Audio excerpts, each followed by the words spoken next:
Imagine um mundo tão vastamente diferente do nosso que parece quase outro mundo. Um reino onde as pessoas viviam por séculos, onde as paisagens antigas permaneciam intocadas pelos oceanos que conhecemos hoje e onde o relacionamento da humanidade com Deus estava em um momento crítico. Um tempo em que a maldade abundava e anjos caídos interagiam com os humanos como nunca. Um tempo em que gigantes caminhavam pela terra. Um tempo em que os Nefilim viajavam e vagavam pelo mundo. Um tempo em que animais, hoje extintos, ainda habitavam o planeta. Esse era o mundo antes do grande dilúvio. Bem-vindos ao canal. As Escrituras não reveladas, e no vídeo de hoje, enquanto mergulhamos nesta mensagem, viajaremos para essa era misteriosa do nosso passado ancestral. Uma era envolta em mistério, fascínio e lições profundas para todos nós. Fique comigo até o final e já curte esse vídeo para que possamos entender como era o mundo antes do dilúvio e que realmente aconteceu. O tempo antes do dilúvio, frequentemente chamado de período antediluviano, nos oferece um vislumbre de uma humanidade notável por sua longevidade, mas preocupante em sua decadência moral. As Escrituras nos dão vislumbres breves, mas profundos desse período, pintando um quadro de imensa maldade e graça divina. Mas o que realmente aconteceu nesses dias distantes? Como era caminhar pela terra ao lado de figuras como Adão ou Matusalém? E o que podemos aprender, vivendo milhares de anos depois, ao refletirmos sobre esse mundo há muito perdido? Nos primeiros capítulos de Gênesis, encontramos um retrato cativante de um mundo muito diferente do nosso. Um mundo onde seres celestiais interagiam com a humanidade e tomavam as filhas dos homens como esposas, produzindo descendentes de grande estatura e habilidades. Um mundo onde a alma coletiva da humanidade inclinava-se fortemente à corrupção e à violência. Para entender o evento catastrófico do dilúvio, primeiro precisamos compreender o clima físico e espiritual do mundo antediluviano. Em Gênesis 6, versículos 1 a 5, podemos ler um relato breve, mas profundamente misterioso. Os filhos de Deus, frequentemente interpretados como anjos caídos ou seres celestiais, viram as filhas dos homens e as tomaram como esposas. O resultado dessas uniões antinaturais foi o surgimento dos Nefilim, descritos como heróis dos tempos antigos, homens de renome. Esses seres não eram apenas figuras influentes das histórias antigas, mas seres de tamanho significativo e, presumivelmente, de força e habilidades incomuns. O termo Nefilim é frequentemente traduzido como gigantes, pintando uma imagem desses seres como figuras imponentes, possivelmente possuindo habilidades além das dos homens comuns. É importante notar que os filhos de Deus não são os Nefilim, e os Nefilim não são anjos. Essa distinção é muito importante. Os Nefilim são o produto da união entre anjos caídos e mulheres humanas. Isso intriga muitas pessoas, que se perguntam como um ser espiritual, como um anjo, poderia produzir um ser material como os Nefilim. Mas, se pensarmos bem, tudo o que conhecemos foi criado por um ser invisível e eterno, o Deus Todo-Poderoso. Os anjos mencionados em Gênesis 6 deixaram suas posições no céu para cometer imoralidade na terra. Esses anjos provavelmente são aqueles mencionados em Judas, capítulo 1, versículo 6. E os anjos que não guardaram seu estado original mas deixaram sua própria habitação.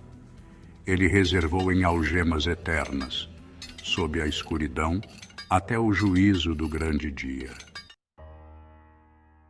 Mas a presença dos Nefilim e as ações dos anjos caídos eram apenas a ponta do iceberg, no que diz respeito à degradação moral do mundo antediluviano. Ao mergulharmos mais fundo nas Escrituras, o relato pinta um cenário sombrio sobre a capacidade do coração humano para o mal. Gênesis capítulo 6, versículo 5, declara: O Senhor viu que a maldade do ser humano tinha se tornado grande na terra e que toda a inclinação dos pensamentos do coração humano era sempre e somente para o mal. Essa descrição é assustadora. Cada pensamento, cada inclinação, completamente consumidos pelo mal o tempo todo. Você consegue imaginar um mundo assim? Deixa seu comentário. Você não acha que nosso mundo atual está se assemelhando a essa era no que diz respeito à maldade e corrupção? Era uma era em que vidas humanas duravam séculos e, portanto, os caminhos da maldade se prolongavam por centenas de anos. A presença dos Nefilim apenas intensificou essa corrupção, criando um mundo saturado de maldade. Ainda assim, em meio a tanta escuridão, o relato bíblico nos oferece esperança. Apesar do caminho de corrupção escolhido pelo mundo, indivíduos como Noé encontraram favor aos olhos de Deus. Enquanto refletimos sobre o mundo antes do dilúvio, aprendemos como a humanidade pode se distanciar de Deus. Isso nos serve como um alerta para buscar sua presença em nossas vidas e não perder de vista nosso verdadeiro propósito e destino.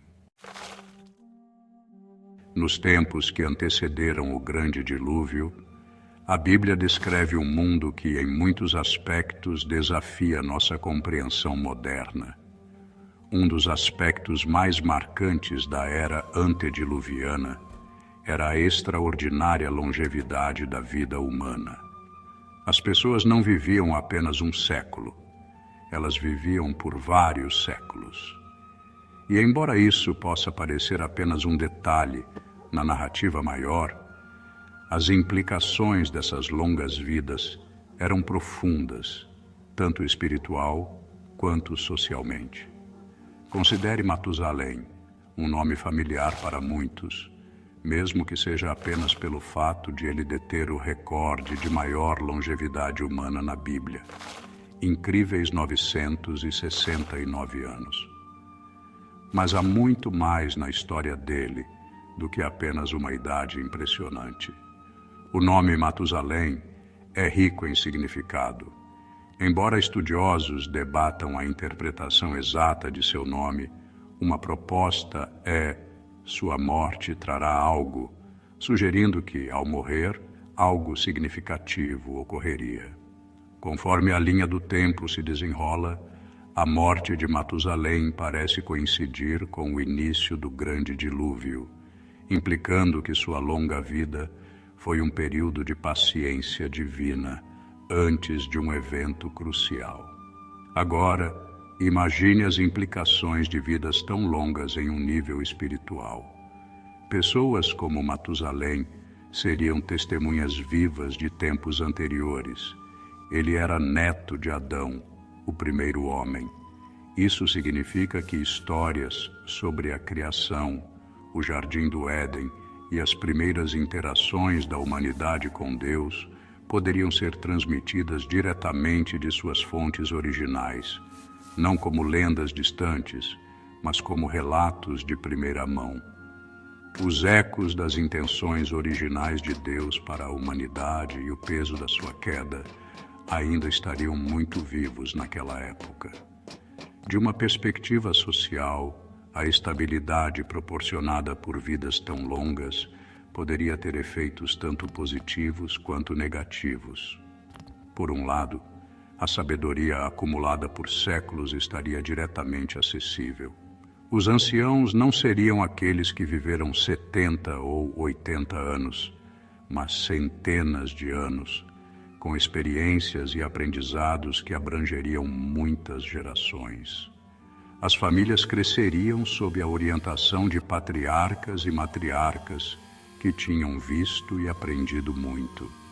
Por outro lado, se alguém estivesse comprometido com caminhos de maldade, sua influência poderia persistir por muito mais tempo, levando clãs inteiros ou comunidades a caminhos de rebelião contra Deus.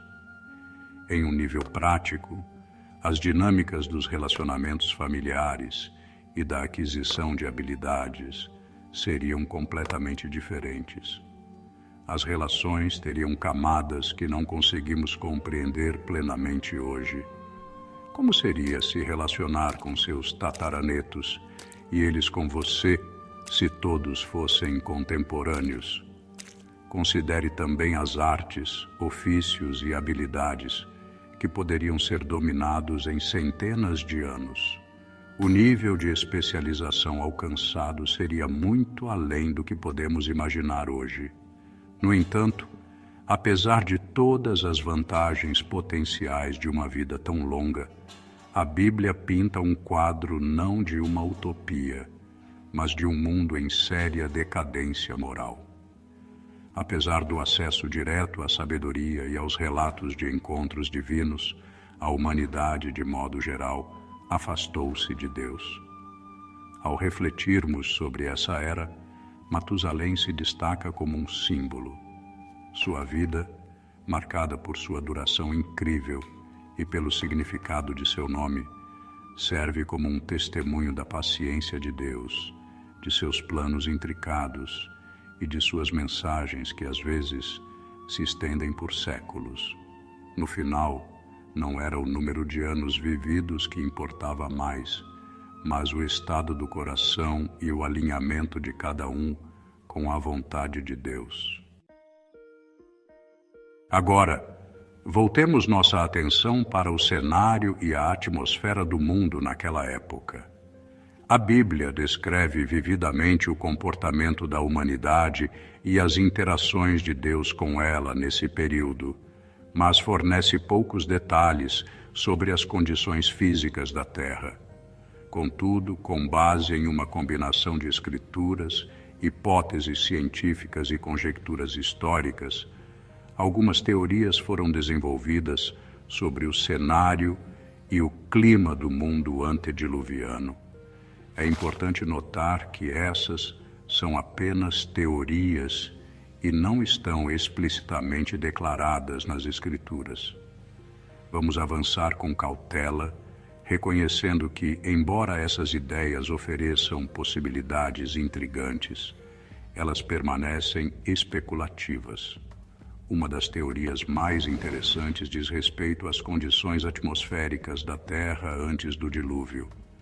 Alguns sugerem que a atmosfera poderia ter sido significativamente diferente, possivelmente contribuindo para as longas vidas mencionadas em Gênesis. Outra teoria fascinante gira em torno da geografia da Terra. Hoje, temos continentes separados por vastos oceanos, mas será que o mundo sempre foi assim? Escreva nos comentários o que você acha dessa teoria. Alguns especulam sobre a existência de um único supercontinente durante a era antediluviana. Essa ideia não se baseia apenas em considerações bíblicas, mas também na teoria científica de placas tectônicas, que sugere que os continentes já estiveram unidos em uma grande massa de terra conhecida como Pangeia. Integrando isso à narrativa bíblica, alguns propõem que esse supercontinente começou a se dividir durante ou logo após o dilúvio, mudando para sempre a paisagem do nosso planeta. Essa transformação sísmica poderia estar alinhada com a natureza catastrófica do dilúvio, que foi mais do que apenas uma tempestade intensa, mas uma reconfiguração completa da Terra como a humanidade a conhecia. Considerar essas teorias nos oferece um cenário potencial para os primeiros capítulos de Gênesis. Mas é essencial lembrar que essas ideias são conjecturas sobre as verdades reveladas e não reveladas nas Escrituras. O mundo antes do dilúvio é uma das eras mais misteriosas e sombrias da história bíblica. É um período que mistura beleza, corrupção, intervenções sobrenaturais e juízo divino. Ao contemplarmos essa época, somos lembrados da necessidade de permanecermos fiéis a Deus em meio a um mundo que frequentemente se desvia de seus caminhos. Que essa história nos inspire a buscar a Deus, a aprender com os erros do passado e a viver de forma que honre ao Criador, mesmo em tempos de escuridão. Agora, eu gostaria muito de saber o que você pensa sobre essa teoria. Obrigado por assistir esse vídeo até o final. Não se esqueça de curtir e se inscrever no canal. Assim, esse vídeo chegará a mais pessoas. Que Deus os abençoe a todos e até o próximo vídeo.